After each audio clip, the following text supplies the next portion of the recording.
Hi everyone, welcome to pin paper TNPSC. So இதில் வந்து 6th term 3 unit 2 test பார்க்க போகிறோம். ஓகேவா? ஸோ ஃபஸ்ட்டு கொஷின், ஒன்றன் பெயரை குறிக்கும் சொல் பெயர் சொல். அவ்வளோதான். ஸோ ரொம்ப சிம்பிள். பெயரை குறிச்சிச்சுன்னா அதுக்கு பேர் பெயர் சொல். அப்போ பெயர் சொல் எத்தனை வகைப்படும்? பெயர் சொல் 6 வகைப்படும். பெயர் சொல் 6 வகைப்படும். ஸோ இதெல்லாம் தெரிஞ்சது தான். அடுத்து பொருளை குறிக்கும் பெயர். ஸோ இதெல்லாம் ரொம்ப சிம்பிளாக தான் இருக்கும், ரொம்ப பேசிக்கான கிராமர் தான். ஸோ அப்போ பொருளை குறிக்கும் சொல், அப்போ பொருட்பெயர். அவ்வளோதான். பொருளை குறிக்கும் பெயர் பொருட்பெயர், பொருளை குறிக்கும் பெயர் பொருள் பெயர். ஓகேவா? ஒரு இடத்தின் பெயரை குறிச்சிச்சு அப்படின்னா அதுக்கு பேர் இடப்பெயர். இடத்தின் பெயரை குறிச்சிச்சு அப்படின்னா இடப்பெயர். அடுத்து காலத்தை குறிக்கும் பெயர். காலத்தை குறிக்கும் பெயர்னா காலப்பெயர். அதுக்கப்புறம் எக்ஸாம்பிளை வச்சு மேட்ச் ஒன்று கேட்டிருக்காங்க. இப்போ இடம் அப்படிங்கிறது எது? பள்ளி அப்படிங்கிறது ஒரு இடம் தானே. பொருள் மரம்ங்கிறது ஒரு பொருள். காலம்னா நிமிடம். அவ்வளோதான். அப்போ 3, 1, 2 அப்படிங்கிறது தான் நமக்கான ஆன்சர். 3, 1, 2 அப்படிங்கிறது தான் ஆப்ஷன் பி நமக்கான ஆன்சர். ஓகேவா? ஸோ அடுத்து பொருளின் உறுப்பை குறிக்கும் சொல். பொருளின் உறுப்பை. அப்போ ஒரு பொருள் இருக்குது, அதனுடைய உறுப்பை குறிக்குது. இப்போ மனிதன் அப்படிங்கிறது ஒரு பொருள் பெயர். அந்த பொருள் பெயரில் கண் அப்படின்னு சொல்லி ஒரு உறுப்பை குறிக்குது அப்படின்னா அதுக்கு பேர் என்னது? சினைப்பெயர். அதுக்கு பேர் என்னது? சினைப்பெயர். ஓகேவா? பொருளின் பண்பை குறிச்சிச்சு அப்படின்னா பண்பு பெயர். பண்பை குறிச்சா பண்பு பெயர். அடுத்து தொழிலை குறிக்கும் பெயர் தொழிற்பெயர். தொழிலை குறிச்சா அதுக்கு பேர் தொழில் பெயர். அதுக்கப்புறம் அதை வச்சு ஒரு எக்ஸாம்பிள் வச்சு ஒரு மேட்ச் த ஃபாலோயிங்.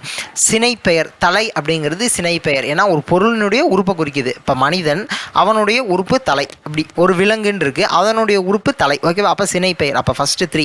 பண்பு பெயர் தொழிற்பெயர். தொழிற்பெயரில் இங்கே தல் விகுதி வந்திருக்கு. பண்பு பெயர் வட்டம் அப்படிங்கிற அந்த ஒரு பண்பை குறிக்குது, அந்த ஒரு ஷேப்பை குறிக்குது, அந்த ஒரு வடிவத்தை குறிக்குது. அப்போ அது பண்பு பெயர். அப்போ 1, அதுக்கப்புறம் 2. அப்போ 3, 1, 2 அப்படிங்கிறத நமக்கான ஆன்சர். 3, 1, 2 ஆப்ஷன் சி அப்படிங்கிறது தான் நமக்கான ஆன்சர்.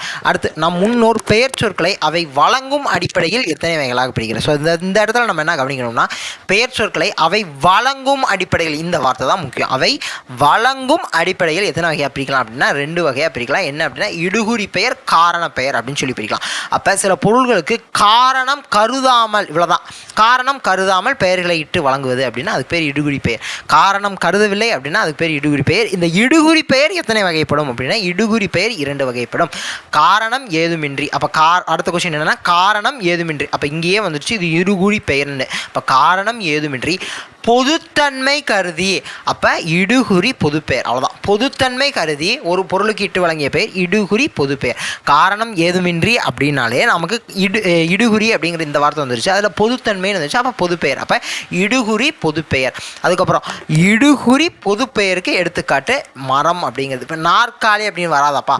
4 கால்களை உடையதால் அதற்கு பெயர் நாற்காலி. அப்போ இது ஒரு காரணம் பெயர்.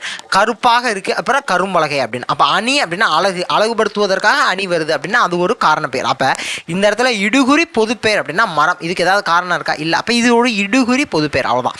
ஸோ அடுத்து காரணம் ஏதுமின்றி அப்படின்னா என்ன வந்துடணும்னு சொல்லியிருக்கேன்? இடுகுறி அப்படிங்கிற இந்த வார்த்தை வந்துடணும்னு சொல்லியிருக்கேன். இந்த வார்த்தை வந்துடணும். இப்போ சிறப்புத்தன்மை அப்படின்னா சிறப்பு பெயர். இடுகுறி சிறப்பு பெயர். காரணம் ஏதுமின்றி அப்படின்னா இடுகுறி, சிறப்புத்தன்மைனா சிறப்பு பெயர். அப்போ காரணம் ஏதுமின்றி சிறப்புத்தன்மை கருதி அப்படின்னு வந்துருச்சுனாலே நீங்கள் இடுகுறி சிறப்பு பெயரை டிக் அடிச்சுட்டு போயிடணும். அவ்வளோதான். அப்போ காரணத்தோடு அப்படின்னா காரணத்தோடு ஒரு பொருளுக்கு வழங்கும் பெயர். காரணத்தோடு அப்படின்னு வந்துச்சுன்னா அதுக்கு பெயர் காரண பெயர். காரணத்தோடு அப்படின்னா காரண பெயர். இந்த காரண பெயர் எத்தனை வகைப்படும் அப்படின்னா அந்த காரண பெயர் அப்படிங்கிறது 2 வகைப்படும். அடுத்த கேள்வி, குறிப்பிட்ட காரணமுடைய. அப்போ காரணமுடைய அப்படின்னு வந்துருச்சு அப்படின்னா அது ஒரு காரண பெயர் அப்படின்னு நம்ம ஃபிக்ஸ் பண்ணியாச்சு.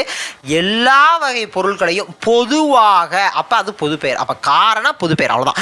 காரணமுடைய அப்படிங்கிறத பார்த்து நான் காரணங்கிறத ஃபிக்ஸ் பண்ணுறேன். பொதுவாகனா பொது பெயர் முடிஞ்சு. இப்போ குறிப்பிட்ட காரணமுடைய எல்லா வகை பொருட்களையும் பொதுவாக குறித்தால் காரண பொது பெயர். அடுத்து காரண பொது பெயருக்கு எடுத்துக்காட்டு தருக அப்படின்னு சொல்லிக்கிறாங்க. அப்போ மண், மரம், காற்று அப்படிங்கிறது எல்லாமே வந்து இடுகுறி பெயர். அப்போ இங்கே காரண பொது பெயர் அப்படின்னா பறவை. பறப்பதனால் அதற்கு பெயர் பறவை. அப்போ காரணம் வருதுல்ல, பறக்குதுப்பா, அதனால அதுக்கு பேர் பறவைப்பா. ஓகேவா? அப்போ காரண பொதுப்பெயர். ஏன் இது பொதுன்னு சொல்கிறோம்? காரண பொதுப்பெயர். இப்போ இந்த பறவையில் நம்ம ஸ்பெசிஃபிக்காக ஒன்றும் சொல்லலை. இப்போ புறா அப்படின்னு நம்ம ஒன்றும் சொல்லலை, மரங்கொத்தி அப்படின்னு ஒன்று சொல்லலை. அப்போ இது வந்து பொதுவாக எல்லா வகையுமே நம்ம ஒரே தான் பொதுவாக, அதை பொதுவாக சொல்கிறோம்ல, பொதுவாக சொல்கிறோம். அதனால் இது பறவை அப்படிங்கிறது காரண பொதுப்பெயர். அதுக்கப்புறம் குறிப்பிட்ட காரணமுடைய எல்லா வகை, குறிப்பிட்ட காரணம் உடையன்னு வந்துருச்சு. அப்போ காரணம்னு நம்மளா ஃபிக்ஸ் பண்ணியாச்சு. இப்போ எல்லா வகை பொருட்களில் ஒன்றை மட்டும் சிறப்பாக அப்படிங்கிற வார்த்தை வந்துருச்சுல. எல்லா வகை பொருள்லையும் ஒன்றை மட்டும் சிறப்பா அப்படிங்கிற அந்த வார்த்தை வருதுல. அப்போ ஒன்றை மட்டும் சிறப்பாக அப்படின்னா காரண சிறப்பு பெயர் அப்படிங்கிறத நமக்கான ஆன்சர். நான் காரணம் உடையன்னு வந்துச்சுன்னா காரணம்னு வந்துடணும். அதில் ஒன்றை மட்டும் சிறப்பாக நான் சொல்கிறேன் அப்படின்னா அது வந்து சிறப்பு பெயர்னு வரணும். அப்போ காரண சிறப்பு பெயர் அப்படிங்கிறது தான் நமக்கான ஆன்சர். ஸோ ஓகேவா, அடுத்த கொஸ்டின் பார்த்துடலாம். காரண சிறப்பு பெயர், இடுகுறி பெயர், காரண பெயர், இடுகுறி சிறப்பு பெயர், அவ்வளோதான். இப்போ 4க்கு நம்ம மேட்ச் பண்ணணும், அவ்வளோதானே.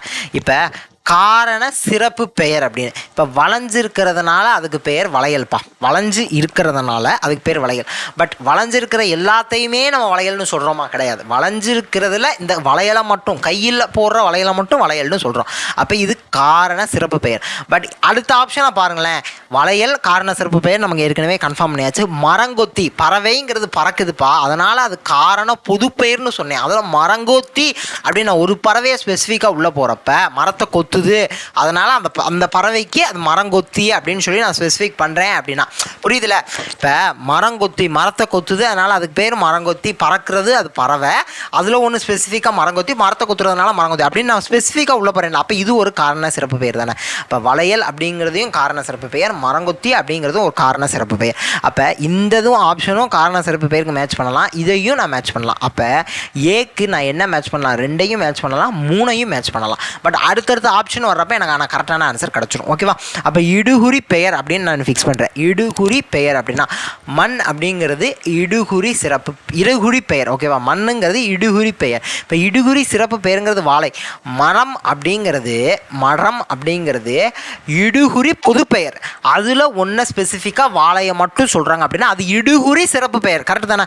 மரம்ங்கிறது இடுகுறி பொது பெயர், அதில் ஒன்று ஸ்பெசிஃபிக்காக சொல்கிறாங்க அப்படின்னா அது பேர் இடுகுறி சிறப்பு பெயர். அப்போ டிக்கான ஆப்ஷன் 4ன்னு நான் ஃபிக்ஸ் பண்ணுறேன். பிக்கு ஆப்ஷன் இடுகுறி பெயர் மண், பிக்கான ஆப்ஷன் 1ன்னு ஃபிக்ஸ் பண்ணுறேன், அவ்வளோதான். இப்போ இதை வச்சு நான் மேட்ச் பண்ண போகிறேன். அப்போ 2 1ன்னு எங்கே வருது?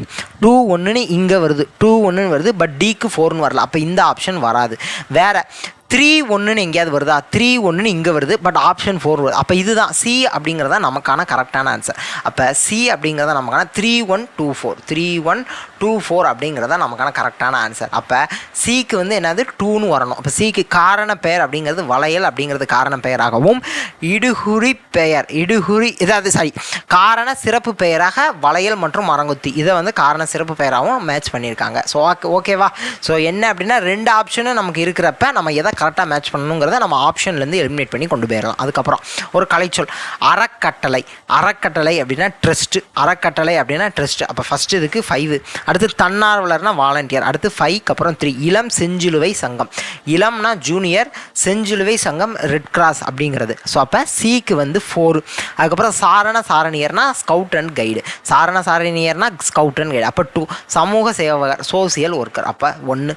அப்போ 5 3 4 2 1 5 3 4 2 1 ஆப்ஷன் டிங்கிறத நமக்கான ஆன்சர். அதுக்கப்புறம் அன்பினில் இன்பம் காண்போம், அறத்தினில் நேர்மை காண்போம். ஸோ அந்த காண்போம் அப்படின்னு வந்துச்சுனாலே முத்தரையனார். ஓகேவா. ஸோ ஆப்ஷன் ஏ அப்படிங்கிறத இதற்கான ஆன்சர். அடுத்து ஏழைகளுக்கு உதவி செய்வதே ஈகை ஆகும். ஏழைகளுக்கு உதவி செய்வதே ஈகை ஆகும். அடுத்து பிற உயிர்களின் துன்பத்தை கண்டு வருந்துவதே அறிவின் பயனாகும். அடுத்து உள்ளத்தில் குற்றம் இல்லாமல் இருப்பதே சிறந்த அறமாகும். உள்ளத்தில் குற்றம் இல்லாமல் இருப்பதே சிறந்த அறமாகும். ஸோ நெக்ஸ்ட் வீடியோவில் பார்க்கலாம். Thank you to all. தேங்க்யூ.